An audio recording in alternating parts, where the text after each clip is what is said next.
Hello dear students, welcome back to National Academy. നമ്മളിന്ന് നോക്കാൻ പോകുന്നത് നമ്മുടെ NIOS ബയോളജിയിലെ 9th ചാപ്റ്ററാണ്. That is the nutrition in plants അല്ലെങ്കിൽ മിനറൽ ന്യൂട്രീഷൻ. മിനറൽ ന്യൂട്രീഷൻ എന്ന് പറയാൻ കാരണം നമുക്കറിയാം പ്ലാന്റ്സ് അബ്സോർബ് ചെയ്യുന്നത് കംപ്ലീറ്റ് മിനറൽസ് ആണ് അല്ലേ. അപ്പം പ്ലാന്റ്സിൽ നടക്കുന്ന ന്യൂട്രീഷൻ എന്താണ്? മിനറൽ ന്യൂട്രീഷൻ ആണ്. ഇനി എന്താണ് ന്യൂട്രീഷൻ എന്ന് പറഞ്ഞു കഴിഞ്ഞാൽ? ന്യൂട്രീഷൻ എന്ന് പറഞ്ഞു കഴിഞ്ഞാൽ it is defined as A process of synthesis of food and its breakdown and utilization for the various functions in our body. എന്ന് വെച്ച് കഴിഞ്ഞാൽ നമ്മൾ അബ്സോർബ് ചെയ്യുന്ന ഏതൊരു കണ്ടന്റ്, അത് മിനറൽസ് ആവട്ടെ മറ്റു എന്തെങ്കിലും ഫുഡ് ആവട്ടെ, അത് നമ്മുടെ സെല്ലിൻ്റെ അല്ലെങ്കിൽ നമ്മുടെ പല ഓർഗൻസിൻ്റെ ആവശ്യങ്ങൾക്ക് വേണ്ടിയിട്ട് നമ്മൾ അതിന് ഏത് ഫോമിലാണോ വേണ്ടത് ആ ഫോമിൽ ബ്രേക്ക് ഡൗൺ ചെയ്ത് നമ്മൾ യൂട്ടിലൈസ് ചെയ്യുന്ന ആ ഒരു വോൾ പ്രോസസ്സിനെയാണ് നമ്മൾ ന്യൂട്രീഷൻ എന്ന് പറയുന്നത്. ഓക്കെ, അപ്പോൾ പ്ലാന്റ്സിൻ്റെ കേസിൽ മിനറൽസ് ആണ് അബ്സോർബ് ചെയ്യുന്നത്. ദെർഫോർ അവിടെ മിനറൽസ് ആണ് പല കോമ്പൗണ്ടുകളായിട്ട് ബ്രേക്ക് ഡൗൺ ചെയ്ത് പ്ലാന്റ്സിൻ്റെ പല സെല്ലുകൾ യൂട്ടിലൈസ് ചെയ്യുന്നത്. അതുകൊണ്ടാണ് പ്ലാന്റ്സിൽ മിനറൽ ന്യൂട്രീഷൻ എന്ന് പറയുന്നത്. ഇനി നമുക്കറിയാം പ്ലാന്റ്സിൽ ചില മിനറൽസ് ഒക്കെ വളരെ എസെൻഷ്യൽ ആയിരിക്കും. എസെൻഷ്യൽ എന്ന് പറഞ്ഞു കഴിഞ്ഞാൽ എന്താണ്? അവർക്ക് അത്യാവശ്യം, അതായത് ആ ഒരു മിനറൽസിൻ്റെ അഭാവം ഒരു പക്ഷേ ആ പ്ലാന്റ്സിൻ്റെ പ്രോപ്പർ ഫങ്ഷൻ അല്ലെങ്കിൽ പ്രോപ്പർ ഡെവലപ്മെൻറ്റിൻ്റെ ഗ്രോത്തിനെയൊക്കെ എന്ത് ചെയ്യും? അഡ്വേഴ്സ്ലി എഫക്ട് ചെയ്യും. അപ്പോൾ അങ്ങനെയുള്ള എലമെൻസിനെയാണ് നമ്മൾ എസെൻഷ്യൽ എലമെൻറ്റ്സ് എന്ന് പറയുന്നത്. ഇനി പ്ലാന്റ്സിൻ്റെ കേസിൽ ഒരു എലമെൻറ്റ് എസെൻഷ്യൽ ആണെന്ന് തീരുമാനിക്കുന്നതിന് മുന്നേ രണ്ട് ക്രൈറ്റീരിയാസ് എന്ത് ചെയ്യേണ്ടതുണ്ട്? സാറ്റിസ്ഫൈ ചെയ്യേണ്ടതുണ്ട്. ആ ക്രൈറ്റീരിയാസ് ഏതൊക്കെയാണെന്ന് വെച്ച് കഴിഞ്ഞാൽ ഫസ്റ്റ് വൺ പറയുന്നത് നമ്മൾ യൂസ് ചെയ്യുന്ന അല്ലെങ്കിൽ നമ്മൾ ആ എസെൻഷ്യൽ ആണെന്ന് പറയുന്ന ആ ഒരു കോമ്പൗണ്ട് അല്ലെങ്കിൽ ആ ഒരു മിനറൽ എന്ന് പറയുന്നത് അതിൻ്റെ നോർമൽ ഗ്രോത്തിനും റീപ്രൊഡക്ഷനും എന്തായിരിക്കണം? എസെൻഷ്യൽ ആയിരിക്കണം. കാരണം ആ ഒരു മിനറൽസ് അല്ലെങ്കിൽ ആ ഒരു എലമെൻറ്റിൻ്റെ അഭാവത്തിൽ അതിൻ്റെ പ്രോപ്പറായിട്ടുള്ള ഗ്രോത്തോ റീപ്രൊഡക്ഷനോ ഒന്നും നടക്കുന്നില്ല എങ്കിൽ ആ എലമെൻറ്റ്സിന് നമുക്ക് എസെൻഷ്യൽ എലമെൻറ്റ്സ് ആണെന്ന് പറയാം. അതുപോലെ തന്നെ സെക്കൻഡ് വൺ പറയുന്നത് the requirement of element is very specific. അത് സ്പെസിഫിക് ആയിരിക്കണം. എന്താണെന്ന് വെച്ച് കഴിഞ്ഞാൽ ഒരിക്കലും വേറൊരു എലമെൻറ്റ് കൊണ്ട് നമുക്ക് റീപ്ലേസ് ചെയ്യാൻ പറ്റുന്ന ഒന്നായിരിക്കരുത്. കാരണം ആ ഒരു എലമെൻറ്റിൻ്റെ ഫംഗ്ഷൻ എന്താണോ ആ എലമെൻറ്റിന് മാത്രം ചെയ്യാൻ പറ്റുന്നതായിരിക്കണം. അത്രയും സ്പെസിഫിക് ആയിരിക്കണം. മൂന്നാമത്തെ കണ്ടീഷൻ പറയുന്നത് ഈ രണ്ട് ക്രൈറ്റീരിയാസ് ആണ് നമ്മൾ ഫോളോ ചെയ്യേണ്ടത്. ഈ രണ്ട് ക്രൈറ്റീരിയാസ് ഉണ്ടെങ്കിൽ മാത്രമേ നമ്മൾ ആ എലമെൻറ്റ് എസെൻഷ്യൽ ആണെന്ന് പറയുന്നുള്ളൂ. ഇനി പ്ലാന്റ്സിൽ മെയിൻലി രണ്ട് ടൈപ്പ് ഓഫ് ന്യൂട്രിയൻസ് അല്ലെങ്കിൽ രണ്ട് ടൈപ്പ് ഓഫ് എലമെൻറ്റ്സ് ആണുള്ളത്. First one is the micro elements അല്ലെങ്കിൽ micro nutrients and second one is the macro elements അല്ലെങ്കിൽ മാക്രോ ന്യൂട്രിയൻസ്. ഈ രണ്ട് ടൈപ്പ് ഓഫ് ന്യൂട്രിയൻസ് ആണ് നമ്മുടെ പ്ലാന്റ്സിൻ്റെ കേസിൽ കാണപ്പെടുന്നത്. ഇനി ഈ മൈക്രോ ന്യൂട്രിയൻസ് ആണെങ്കിലും മാക്രോ ന്യൂട്രിയൻസ് ആണെങ്കിലും അവരുടെ ഫംഗ്ഷൻ എന്ന് പറയുന്നത് പല ടൈപ്പ് ഓഫ് ഫംഗ്ഷൻസ് നമ്മുടെ പ്ലാന്റ്സിൽ ന്യൂട്രിയൻസ് ചെയ്യുന്നുണ്ട്.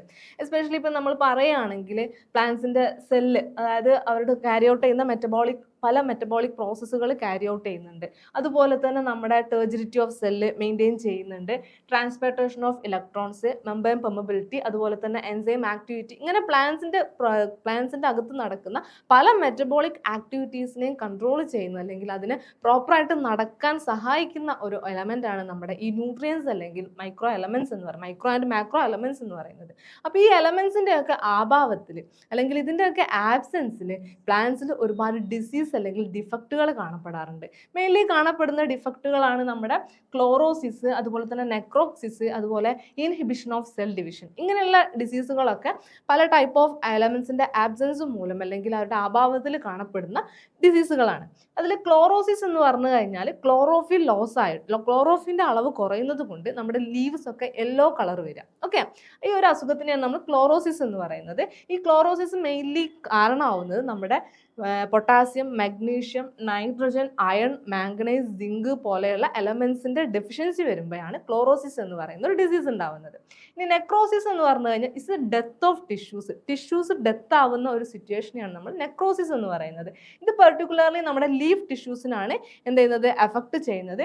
നമ്മുടെ കാൽഷ്യം, പൊട്ടാസ്യം, മഗ്നീഷ്യം പോലെയുള്ള എലമെൻസിൻ്റെ അഭാവത്തിൽ അല്ലെങ്കിൽ അതിൻ്റെ ഡെഫിഷ്യൻസിയിലാണ് ഈ ഒരു ഡിസീസ് ഉണ്ടാവുന്നത്. ആൻഡ് തേർഡ് വൺ ആണ് ഇൻഹിബിഷൻ ഓഫ് സെൽ ഡിവിഷൻ എന്ന് പറയുന്നത്.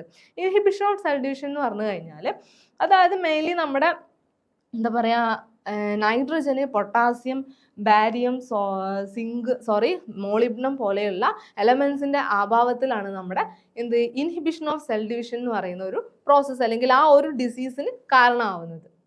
ഇനി നമുക്കറിയാം നമ്മുടെ പ്ലാന്റ്സിന്റെ റൂട്ട് വഴിയാണ് ഈ മിനറൽസ് ഒക്കെ ആര് അബ്സോർബ് ചെയ്യുന്നത്, പ്ലാന്റ് അബ്സോർബ് ചെയ്യുന്നത്. അങ്ങനെ മിനറൽസ് ആ റൂട്ട് വഴി നമ്മുടെ ഈ മിനറൽസിനൊക്കെ അബ്സോർബ് ചെയ്ത് അല്ലെങ്കിൽ അത് അങ്ങോട്ടേക്ക് എടുക്കുന്ന ആ ഒരു പ്രോസസ്സിനെയാണ് നമ്മൾ അപ്ടേക്ക് എന്ന് പറയുന്നത്, അല്ലെങ്കിൽ അപ്ടേക്ക് ഓഫ് എലമെന്റ്സ് എന്ന് പറയുന്നത്. ഈ അപ്ടേക്ക് നമ്മുടെ പ്ലാന്റ്സിന്റെ അകത്ത് എത്തിക്കഴിഞ്ഞാൽ പിന്നെ അത് പ്ലാന്റ്സിന്റെ പല പാർട്ടിലേക്ക് മൂവ് ചെയ്യും. ആ മൂവ്മെന്റ് ഓഫ് അയോൺസിനെയാണ് നമ്മൾ ഫ്ലക്സ് എന്ന് പറയുന്നത്. ആ movement into the cell ആണെങ്കിൽ നമ്മൾ അതിനെ ഇൻഫ്ലക്സ് എന്നും, ഔട്ട് ഓഫ് ദ സെൽ ആണെങ്കിൽ അല്ലെങ്കിൽ ഫ്രം ദ സെൽ അല്ലെങ്കിൽ from the cell to outside ആണെങ്കിൽ ആ മൂവ്മെന്റ് നമ്മൾ എഫ്ലക്സ് എന്നാണ് അറിയപ്പെടുന്നത്. ഓക്കെ, അപ്പൊ അപ്ടേക്ക് എന്താണ്, ഫ്ലക്സ് എന്താണ്, ഇൻഫ്ലക്സ് എന്താണ്, എഫ്ലക്സ് എന്താണെന്ന് മനസ്സിലായില്ലേ? പ്ലാന്റ്സിൽ മെയിൻലി 2 ടൈപ്പ് ഓഫ് ന്യൂട്രീഷൻസ് ആണ് കാണപ്പെടുന്നത്. ഓട്ടോട്രോഫിക് ന്യൂട്രീഷനും ഉണ്ട്, എട്ടോട്രോഫിക് ന്യൂട്രീഷനും ഉണ്ട്. ഓട്ടോട്രോഫിക് ന്യൂട്രീഷൻ എന്ന് പറഞ്ഞു കഴിഞ്ഞാൽ നമ്മൾ സെൽഫായിട്ട്, അതായത് ഏതൊരു പാർട്സിലാണോ അല്ലെങ്കിൽ പ്ലാന്റ്സിന് വേണ്ട ഫുഡും അല്ലെങ്കിൽ ന്യൂട്രീഷനും കാര്യങ്ങളൊക്കെ അത് സെൽഫായിട്ട് തന്നെ ചെയ്യുന്ന ന്യൂട്രീഷനെയാണ് നമ്മൾ ഓട്ടോട്രോഫിക് ന്യൂട്രീഷൻ എന്ന് പറയുന്നത്. എന്നാൽ എട്രോട്രോഫിക് ന്യൂട്രീഷൻ എന്ന് പറഞ്ഞു കഴിഞ്ഞാൽ മറ്റൊരു ഓർഗാനിസത്തിന്റെ അല്ലെങ്കിൽ മറ്റൊരു എക്സ്റ്റേണൽ ഏജന്റിന്റെ ഹെൽപ്പോട് കൂടിയിട്ട് ന്യൂട്രീഷൻ ക്യാരി ഔട്ട് ചെയ്യുന്നതിനെയാണ് നമ്മൾ എട്രോട്രോഫിക് ന്യൂട്രീഷൻ എന്ന് പറയുന്നത്. ഈ എട്രോട്രോഫിക് ന്യൂട്രീഷനെ നമ്മൾ വീണ്ടും 3ആയിട്ട് തരം തിരിച്ചിട്ടുണ്ട്.